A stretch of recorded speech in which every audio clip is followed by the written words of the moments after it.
ទេនេះដោយសារជាpage នេះឬក៏ account នេះអត់មាន connect ជាមួយ Instagram ឬក៏ WhatsApp ទេអញ្ចឹងគឺអត់ទេយើងប្រើប៉ុណ្ណឹងមក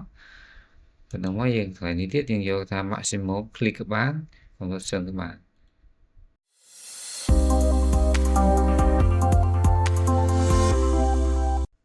បាទសួស្តីបងប្អូនអរគ្នាថ្ងៃនេះយើងមកនិយាយគ្នាអំពីការប៊ូសវីដេអូមានថាការប៊ូស Facebook page យើងតាមលក្ខណៈតាមផ្លូវក្រោយជាទូទៅការប៊ូស Facebook យើងអាចប៊ូសបានតាមច្រើនប្រភេទយើងអាចប៊ូសជាលក្ខណៈចុចប៊ូសនៅលើប៊ូតុងប៊ូសម្ដងមានថាយើងចុចលើប៊ូតុងប៊ូសផុសយើងម្ដងតែម្ដងក៏បានយើងអាចចុចមានន័យថាយើងអាចប៊ូសតាមរយៈ Ad Manager ក៏បានចេះស្ដែងដូចនេះគឺយើងអាចចុចប៊ូតុងប៊ូសផុសនៅកន្លែងនេះក៏បានដែរប៉ុន្តែចំពោះវីដេអូនេះខ្ញុំអត់លើកយកមេរៀននេះឬក៏យកការប៊ូសផុសតាមបែបនេះទេគឺយើងយកតាមរយៈប៊ូសដោយប្រើ Ad Manager វិញអញ្ចឹងដើម្បីកុំឲ្យវែងឆ្ងាយយើងធ្វើការប៊ូសតាម Ad Manager តែម្ដងមិនបានយើងធ្វើការប៊ូសតាម Ad Manager ពីព្រោះយើងប៊ូសតាម Ad Manager វាអាច full ជាងការប៊ូសនៅលើប៊ូតុងប៊ូសយើងនៅលើនេះណាបាទហើយវាមានភាពទូលំទូលាយជាងអញ្ចឹងដើម្បីអាចចូលទៅប៊ូសនៅក្នុង Ad Manager បានបងប្អូនចូលមកកាន់ Facebook បែបនេះមកណាចូលមកកាន់ Facebook បែបនេះមកបងអាច split ទៅ page ក៏បានឬក៏មិនបាច់ split ក៏បានដែរយើងចូលឲ្យ Facebook ខាងលើនេះហើយយើងយកពាក្យថា Ad Manager បន្ទាប់ពីបានពាក្យ Ad Manager ហើយយើងនឹងទៅរក Ad Manager ហ្នឹង split ទៅរក Ad Manager ហ្នឹងហើយបន្ទាប់មកដើម្បីអាចប៊ូសឲ្យមានប្រសិទ្ធភាពយើងត្រូវតែចូលចុចពាក្យថា create នេះមួយបន្ទាប់ពី create ហើយយើងយកពាក្យថាពាក្យថា engagement ពាក្យ engagement នេះវាមានថាគេបានបញ្ជាក់យើងថាទៅពេលយើងរុញទៅគេថាតើ engagement ហ្នឹងប៊ូសទៅលើអ្វីខ្លះ engagement ហ្នឹងគឺយើងប៊ូសទៅលើការយក message ឬក៏ទៅលក់ទៅលើផលិតផលអីមួយតាមរយៈ message ក៏បានយើងយកជា video view មានន័យថាយើងប៊ូសទៅឲ្យគេ view នៅ video យើងច្រើនក៏បាន for engage ក៏បានឬ conversion ក៏បានឬក៏ប៊ូសលក្ខណៈថានៅពេលដែល ad យើង call ទៅឲ្យគេសំទោសនៅពេលដែល ad យើងផ្សាយទៅពេលគេចុចលើប៊ូតុង message ឬក៏ប៊ូតុង call ឲ្យគេ call មកកាន់លេខទៀងតែម្ដងក៏បានដែរប៉ុន្តែឥឡូវនេះខ្ញុំសូមជ្រើសរើសយក engagement ហើយប៊ូសទៅលើ message ទេអញ្ចឹងណាបាទហើយសួរថាធ្វើប៊ូសយ៉ាងម៉េចដើម្បីឲ្យវាស៊ីតិចហើយឲ្យមានភ្ញៀវអញ្ចឹងយើងចុចលើ engagement មកហើយយកពាក្យថា continue បន្ទាប់ពីបាន continue ហើយខ្ញុំអត់យក recommend setting ទេពីព្រោះនេះគេ recommend ឲ្យយើងគេឲ្យយើងស្រាប់ខ្ញុំយក manual វិញអញ្ចឹង manual engagement campaign វិញហើយយកពាក្យថា continue បន្ទាប់ពីបានពាក្យថា continue ហើយយើងរងចាំបន្តិចយើងអាចដាក់ឈ្មោះក៏បានយើងមិនដាក់ក៏បានតែសម្រាប់ធ្វើការចំណាំនេះ campaign name នេះយើងគ្រាន់តែចំណាំទេបន្ទាប់ទៀតមកយើង scroll មើលចុងទៀតមកយើងអាចចុចពី edit មកយើងអាចផ្លាស់ប្ដូរ objective នេះក៏បានដែរអញ្ចឹងប៉ុន្តែយើងអាចផ្លាស់ប្ដូរតែយើងយក engagement ដែរបន្ទាប់មកទៀតយើង scroll ចុះមកក្រោមទៀតមកបន្ទាប់ពី scroll ចុះមកក្រោមហើយយើងយកពាក្យថា next មកបាទបន្ទាប់ពីបានជាពាក្យ next ហើយកន្លែងនេះគេឲ្យយើងសរសេរឈ្មោះនៃ asset នេះយើងចង់ដាក់ក៏បានមិនដាក់ក៏បានមិនជាធម្មតាបងប្អូនអាចដាក់ទៅពីព្រោះដើម្បីចំណាំពីព្រោះអ្នកខ្លះគាត់ពូច្រើនមានច្រើនពូអញ្ចឹងអាចវិញមកយើងអាច set ទៅណាគាត់ចំណាំដែរបន្ទាប់ពីនឹងមកទៀតកន្លែង conversion នេះបើយើងចេញពាក្យថា call នេះអានេះខ្ញុំចង់និយាយថា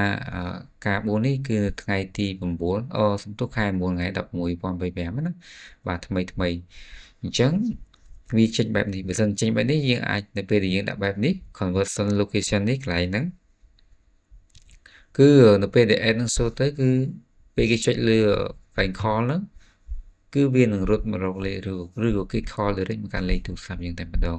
ប៉ុន្តែចំពោះមេរៀននេះខ្ញុំធ្វើតែលើmessage ទេអញ្ចឹងខ្ញុំយកពាក្យថា message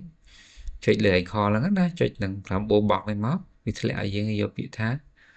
message destination បងប្អូនអាចយកពាក្យថាmessage destination ហើយចំពោះនេះសម្រាប់អ្នក engage លើ page ទេអញ្ចឹងគោលដៅយើងគឺនេះ message destination សម្រាប់អ្នកដែលគាត់ message មកកាន់យើងដើម្បីទទួលបាន message ណាបន្ទាប់មកទៀតកន្លែងនេះយើងអាចចុចខ្មៅដៃនេះដើម្បីអីបើសិនជាបងប្អូនមាន page ច្រើនបងប្អូនអាចជ្រើសរើសយក page ទៅនេះថា page ជាប់នឹងស្រាប់អញ្ចឹងណា បាទអញ្ចឹងយើងបានប៉ុណ្្នឹងហើយចំពោះអ្នកដែលមាន Instagram អីបងប្អូនអាចដាក់ tick តែនេះទៅណាប៉ុន្តែបើសិនជាអត់ទេនេះដោយសារជាpage នេះឬក៏ account នេះអត់មាន connect ជាមួយ Instagram ឬក៏ WhatsApp ទេអញ្ចឹងគឺអត់ទេយើងប្រើប៉ុណ្្នឹងមកយើងកន្លែងនេះទៀតយើងយកថា maximum click ក៏បានconversion ក៏បានហើយខាងនេះគេដាក់ថា goal ហើយយើងកុំប៉ះពាល់វាជាមើលថាបើយើងមិនមានតើវាក្រហមក្នុងណាឥឡូវយើងទៅទៀតណាបាទហើយយើងយកពាក្យថាជួយមកដល់តំណែងមកយើងកុំប៉ះពាល់វា performance goal ជាមើលទៅវាលុបយ៉ាងម៉េចទៀតមកយើង scroll វាទៅយក delete បងប្អូនអាចកំណត់យក lifetime ក៏បាន delete ក៏បានបើយើងយក delete ឧទាហរណ៍ថាយើងដាក់មួយថ្ងៃ$20អញ្ចឹងមួយថ្ងៃហ្នឹងដឹងតែអស់$20ហើយឬថ្ងៃណាស្អែកឡើងដឹងតែវាបន្តដំណើរទៅមុខទៀតចប់ស្អែកវាបន្តទៅមុខទៀតគឺវាអត់មានការឈប់ទេបើសិនជាបងចង់ឈប់លុះត្រាតែបងចូលទៅកន្លែង add ហើយចុចអស់វាបើមិនចឹងទេគឺវាបន្តទៅមុខរហូតប៉ុន្តែបើយើងយក lifetime ប្រភេទនេះមានថាបើយើងយក lifetime ចេះនេះយើង set ជា lifetime ចេះណាយើងអាចគេថា300ថាយើងដាក់ថា$3ញ៉េ$300អញ្ចឹងសំទោស$300នេះបើសិនជាយើងយក10ថ្ងៃណា10អញ្ចឹង$300ក្នុងរយៈពេល1ខែ start ពីថ្ងៃទី16ខែ September រហូតដល់ថ្ងៃមាន start ពីថ្ងៃទី6ខែ9រហូតដល់ថ្ងៃទី16ខែ10សំទោស16ខែ9ដល់16ខែ10អញ្ចឹងវាមានរយៈពេល30ថ្ងៃយើងដាក់$300អញ្ចឹងមានន័យថាមួយថ្ងៃ$10ប៉ុន្តែបើសិនជាយក delete time នេះមានន័យថាអត់ទេអត់មានទេមានន័យថាយើងមានសាតចាប់ពីថ្ងៃនឹងចេញទៅបើយើងដាក់មួយថ្ងៃ$10គឺវានឹងកាត់មួយថ្ងៃ$10បើសិនយើងអត់មានបិទទេគឺវានឹងកាត់ជារៀងរាល់ថ្ងៃលុះត្រាតែយើងបិទអញ្ចឹងណាបាទអញ្ចឹងប៉ុន្តែធម្មតាខ្ញុំច្រើនយក delete ដាក់មួយថ្ងៃថា$20អញ្ចឹងចាស់ឧទាហរណ៍បើសិនដាក់$20ទៅស្អែកឡើងតែយើងលក់ហើយមួយយើងលក់អស់ពី stock ឬអីយើងចូលទៅបិទធម្មតាទៅយើងអត់បាយខលវាទេអញ្ចឹងណាបាទយើងប៉ុណ្្នឹងទៅយកតំណឹងមកយើងរត់យើងចុះមកក្រោមទៀតយើងយកកន្លែងនេះ use អានេះកន្លែង use save audience នេះសម្រាប់អ្នកក៏ប្រើ audience មុនធ្លាប់ប្រើហើយប៉ុន្តែនេះយើងអត់ប្រើទេយើងចង់បង្កើត audience ថ្មី audience នេះគឺយើងសំដៅទៅលើគោលដៅអតិថិជននឹងឯងមានន័យថាតើ ad របស់យើងដែលបានប្រម៉ូទចេញទៅហ្នឹងទៅដល់ដៃអ្នកទាំងឡាយណាបើសិនជាយើងរុញទៅកាន់អ្នកដែលគាត់ចូលចិត្តធ្វើម្ហូបគឺយើងត្រូវ select យក audience ប្រភេទធ្វើម្ហូបសម្រាប់អ្នកដែលគាត់ស្រឡាញ់ឬក៏ចូលចិត្តទៅលើផ្នែកហើយយានយន្តគឺយើងរុញទៅខាងហ្នឹងសម្លៀកពាក់ផ្នែកគ្រឿងសម្អាងយើងត្រូវ audience យើង set ទៅខាងក្នុងបាទកន្លែងនេះគឺជាចំណុចសំខាន់ជាងគេនៅក្នុងកន្លែង book អញ្ចឹងណាពីព្រោះអីពីព្រោះការ book ទទួលបានផលឬមិនទទួលបានផលគឺកន្លែងសំខាន់គឺនៅកន្លែងហ្នឹងឯងទី1វាមានកត្តាច្រើនប៉ុន្តែគាត់ថានេះគឺជាកត្តាចម្បងជាងគេគឺកន្លែង interest audience ហ្នឹងឯងប៉ុន្តែវានៅគប់ផ្សំជាមួយនឹងវីដេអូរបស់យើង content របស់យើងផងវាគប់ផ្សំជាមួយនឹងផលិតផលរបស់យើងផងផលិតផលជួទុកអត់វាគប់ផ្សំជាមួយនឹងតម្លៃរបស់យើងផងសមរម្យទៅតាមទីផ្សារអត់បើសិនជាយើងលក់របស់ល្អប៉ុន្តែតម្លៃថ្លៃខ្លាំងខាងពេកមិនសមស្របនឹងទីផ្សាររបស់យើងក៏ពិបាកបង្កើតរូបចេញដែរអញ្ចឹងឲ្យវាសមស្របទាំងអស់គ្នាអញ្ចឹងទើបយើងអាចមានលទ្ធភាពលក់ចេញច្រើនរបស់ដែលយើងយកមុននឹងយកមកលក់ក៏យើងត្រូវ research បានច្បាស់លាស់ថាតើរបស់ហ្នឹងពេញនិយមទេយើងអាចលក់ដាច់អត់បើសិនជា ad នឹងផ្សាយទៅពីព្រោះ Facebook វាមានលទ្ធភាពតែផ្សាយចេញទៅចំគោលដៅអតិថិជនប៉ុន្តែវាអត់មានលទ្ធភាពក្នុងការចាប់បង្ខំគេឲ្យទិញទេអញ្ចឹងលុះតែរបស់ហ្នឹងគាត់ឃើញហើយគាត់ពេញចិត្តហើយប៉ុន្តែបើសិនជាខុសព្រោះថាគាត់ឃើញឆ្លាញ់របស់ហ្នឹងមួយស្រាប់តែគាត់មើលទៅឆ្លាញ់មែនប៉ុន្តែតម្លៃវាថ្លៃហួសហេតុពេកមួយទៀតតម្លៃហ្នឹងត្រូវហើយប៉ុន្តែអត់ត្រូវសង្កតាគាត់នឹងខុសមួយទៀតខុសទាំងអស់អញ្ចឹងយើងត្រូវជ្រើសរើសឲ្យសមទៅនឹងប្រភេទរបស់យើងណាអញ្ចឹង audience ហ្នឹងឯង set ហ្នឹងដើម្បី set audience ហ្នឹងយើងត្រូវទី1 Cambodia ad យើងហ្នឹងត្រូវផ្សាយទៅកាន់ណាប្រទេសកម្ពុជាទាំងមូលឬមួយក៏តាមតែក្នុងក្រុងភ្នំពេញឬក៏តែតាមខេត្តទេឧទាហរណ៍ខ្ញុំចង់ដាក់តែក្រុងភ្នំពេញទេអញ្ចឹងខ្ញុំចុចណាខ្ញុំធ្វើម្ដងទៀត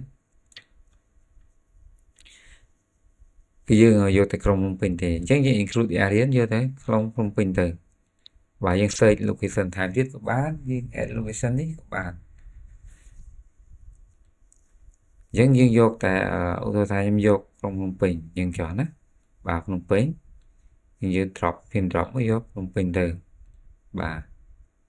Phnom Penh mùi là tiệt đấy ấy ra cầm po được có cầm pung ấy một trăm được gọi là lại đã bà bay bay dân xây thế á thì ai đã ra Siem Reap cầm pung trăm present nữa được có cầm po đấy như thế lấy bay thác cầm pung trăm chưa cầm pung trăm chết sắp tục này cầm pung thống cầm pung tràm nhưng quay vào đó này cầm tràm rồi vào đằng tới sệt mùi đấy bạn mùi đấy và tập bắt tiết như vài biệt hà bạn bông được có ấy kìa là bạn bạn ấy bạn làm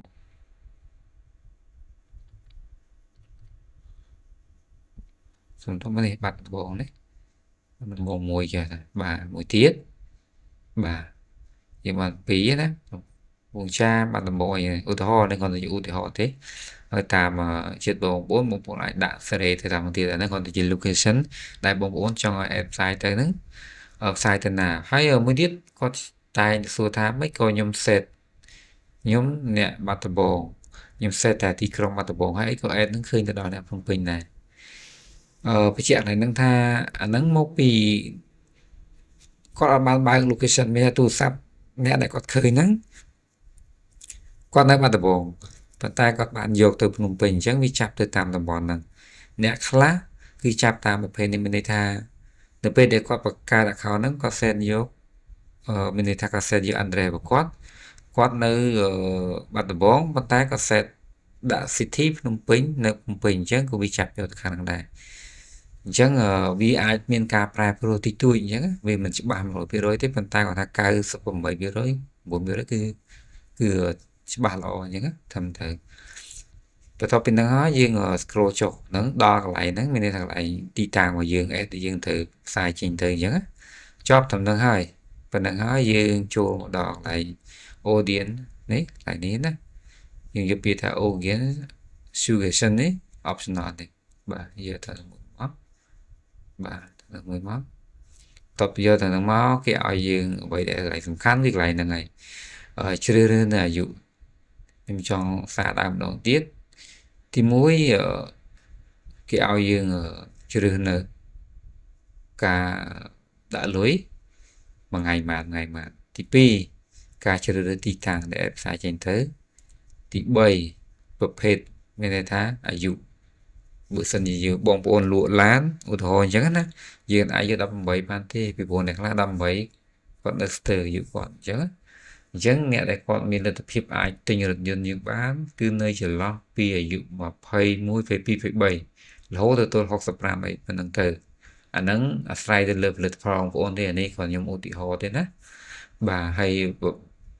ô tô thả đấy dân lụ rồi dần dần chọn đấy pay mũi học ram và to mà tiết lời dần đơn ấy phê nữa ta riêng cho ai khơi này nè khơi từng ở một khơi từng ở này khác còn pay mũi học ram đá nên có khơi đạo woman khơi ná vì khác có khơi em nó có khơi chào thì chẳng vì thừa ở khác ý nghĩ mình về dưới khác đôi riêng thì chẳng như vô thầm được pro cho mẹ tham được thấy cột ọt ai tin là ban tê được tình ấy ban tê ban tay của tháp fit tịnh chẳng như ngầm dồ một thời chiến như vô thầm được pro thầy bà vì cô nè khác còn được thấy mến có chú chật lan có spiral tin là này đây mẹ tham vào thay vì fit tịnh chứ như vô tập fit ra này hay bữa sinh nhật bóng bóng ấy thì một đã từng óc cô từng óc của bạn đây chẳng á bà nhà nó như lấy chụp bộ em ấy vô thầm được pro thì hay tha cái đi thế nhưng vai tha vai khoឬក៏អីទេបងប្អូនអាចដាក់ថានេះខាវវាខលអីទៅ search តាមនោះទៅណាបាទនេះសម្រាប់នេះទេហើយបើសិនជាខ្ញុំយកទៅ click series vehicle មានសម្រាប់យានយន្តនេះអញ្ចឹងណាហើយចំពោះបងប្អូនដែលគាត់ខាងគ្រឿងសម្អាងឬក៏ cosmetic វាយ beauty salon ឬ cosmetic អីទៅតាមប្រភេទរបស់តែបើងន់ថា target audience យើងចង់សម្ដៅលើថា ad ដែលយើងផ្សាយទៅហ្នឹងគឺចំនេះ include people ចំពោះមនុស្សដែល ឧទាហរណ៍ថាខ្ញុំលក់ឡានអញ្ចឹងណាឧទាហរណ៍អញ្ចឹងខ្ញុំត្រូវតែផ្សាយទៅលើប្រភេទមនុស្សដែលគាត់ចូលចិត្តទៅផ្នែករថយន្តទេចូលចិត្តទៅផ្នែក luxury vehicle ឡានទំនើបឡើងអីហ្នឹងទៅហើយបើសិនជាបងប្អូនអាចដាក់ថាប្រភេទមនុស្សដែលឧទាហរណ៍ថាបើគ្រឿងសម្អាងប្រភេទមនុស្សដែលចូលចិត្តផ្នែកគ្រឿងសម្អាងដូចជាផ្នែកស្អាត beauty salon ឬក៏អីទៅតាមលក្ខណៈបងប្អូនទៅបើគ្រាន់នេះគឺជាបច្ចេកទេសដែលខ្ញុំជំរាបបងប្អូនគឺកន្លែង detail target គឺប្រើហ្នឹងបន្តមកទៀតគឺយើងអាចចូលនៅកន្លែង advanced នេះ advanced placement នេះកន្លែងហ្នឹងក៏ជាកន្លែងមួយដែរដែលបងប្អូនអាចកែបាននេះឬក៏មិនកែក៏បានបងប្អូនអាចយកបើសិនជាបងប្អូនចង់យក default កន្លែង placement នេះគឺចង់សំដៅលើទីតាំង ad របស់យើងដែលផ្សាយចេញទៅតើឲ្យវាឃើញនៅលើទម្រង់បែបណាខ្លះឲ្យចេញទៅ Telegram ក៏ឲ្យឃើញពីព្រោះក្រុមហ៊ុន Facebook វាមិនមែនមានតែវាទេនៅពេលដែលផ្សាយចេញទៅវាអាចចេញទៅលើ platform ដូចជា Telegram Telegram IG មាន Instagram ឬក៏ WhatsApp អីចឹងទៅវាមាន3ហ្នឹងអញ្ចឹងបើយើងអត់មានថាអត់ចង់ឲ្យទេឲ្យតែ Facebook ឃើញបានឲ្យផ្សាយទៅលើ Facebook ទេអញ្ចឹងយើងយក menu placement មកខណៈយក menu មកយើងជ្រើសរើសយកពងនេះឲ្យ Facebook Messenger នេះ Instagram នេះអត់ផ្សាយទេដកចោលឲ្យតែ audio network អីរបស់ Facebook យើងឲ្យប្រើទាំងអស់អញ្ចឹងណាបាទប៉ុណ្្នឹងទៅកន្លែងណាបងប្អូនពេញចិត្តនេះបងប្អូនគ្រាន់តែរុញម៉ៅទៅលើវាបង្ហាញនេះកាលណាបើសិនយើងដាក់ tick អានេះវាបង្ហាញចេះបើយើងដាក់ចេះវាបង្ហាញចេះអញ្ចឹងឥឡូវខ្ញុំមកដកតែ Instagram មួយចេញទេបន្តមកទៅទៀតគឺអត់មានអីទេមានតែប៉ុណ្្នឹងទេប៉ុណ្្នឹងហើយយើងជ្រើសរើសទី1គឺដាក់មួយថ្ងៃយើងបាច់ចិត្តរបស់យើងគឺប្រើប្រហែលទី2ទីតាំងទី3ប្រភេទមនុស្សដែលត្រូវ add សំដៅទី3អាយុរបស់យើងហ្នឹងភេទឬក៏ហើយនឹងអាយុទី4ប្រភេទមនុស្សដែលគាត់ចូលចិត្តអីពីព្រោះ Facebook គាត់ដឹងថា account មួយហ្នឹងចូលចិត្តធ្វើអីអញ្ចឹងនៅពេលដែលយើង public ad របស់យើងទៅហ្នឹងAI របស់ TikTok នឹងធ្វើការកណនាហើយនឹងរុញទៅរកបើសិនជាយើង set ចំបើយើង set ខុសក៏ខុសដែរអញ្ចឹងណាបាទហើយវាមិនមែនថាសំខាន់លើការ set ហ្នឹងវាពុះផ្សំវាសំខាន់ប្រភេទទៅលើ content video ដែលយើងប៊ូសឬក៏រូបភាពដែលយើងប៊ូសផងវាអាស្រ័យទៅលើវាពុះផ្សំវាអាស្រ័យទៅលើបច្ចេកទេសរបស់យើងប៊ូសផងហើយនឹងវាអាស្រ័យទៅលើប្រភេទផលិតផលរបស់យើងតើវាផ្ទុះអត់ផលិតផលរបស់យើងតម្លៃសមរម្យទេតំណាក់តំណងវិជ្ជាហ្នឹងល្អអត់នៅពេលដែលគេមានន័យថានៅពេលដែលគេ contact មកយើងគេផ្ញើ message មកយើងសួរពីតម្លៃមានអ្នកខ្លះ4ថ្ងៃអីបានគាត់មានន័យថាអ្នកខ្លះ4ថ្ងៃអីបានគាត់និយាយយើងមាន4-5ថ្ងៃអីបានគាត់ឆ្លើយតបមួយយើងចំពោះការតាក់ទងមកភ្ញៀវរបស់គាត់គឺយឺតអញ្ចឹងគាត់ធ្វើឲ្យបាត់នៅអតិថិជនដែរអញ្ចឹងការបួសនេះវាបានផលឬក៏យើងលក់ដាច់ឬក៏អីអញ្ចឹងគឺវាមិនមែនអាស្រ័យទៅលើកត្តាបួសនឹងមួយទេកត្តាបួសនឹងគឺជាកត្តាចម្បងមួយហើយប៉ុន្តែយើងត្រូវតែស្វែងយល់ទៅលើកត្តាផ្សេងដូចที่ខ្ញុំបានលើកឡើងនៅខាងមុនហ្នឹងណាអញ្ចឹងគឺនៅពេលដែលយើងបានប៉ុណ្្នឹងហើយសួរយើងទៅណាទៀតនៅពេលដែលយើងបានប៉ុណ្្នឹងហើយបន្ទាប់ពីនោះមកយើងទៅមុខទៀតអស់ហើយគឺយើងទៅមុខទៀតអត់មានទៀតទេបាទឥឡូវនេះគឺយើងចូលមកគឺយើងនិចទៅតែម្ដងអញ្ចឹងណា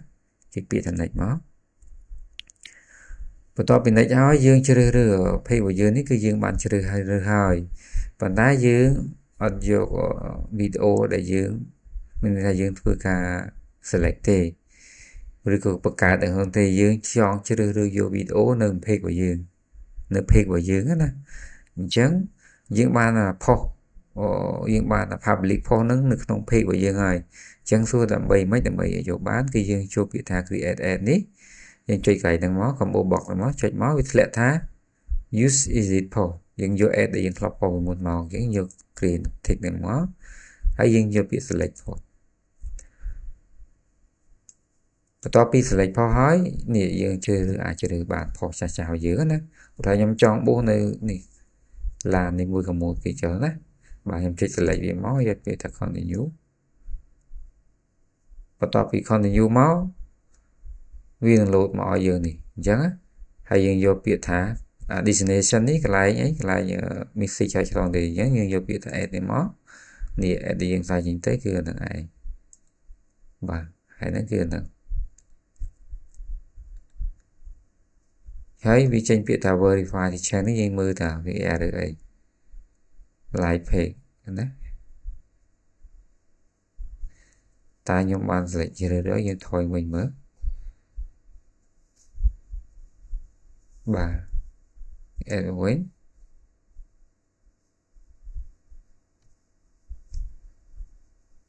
យើង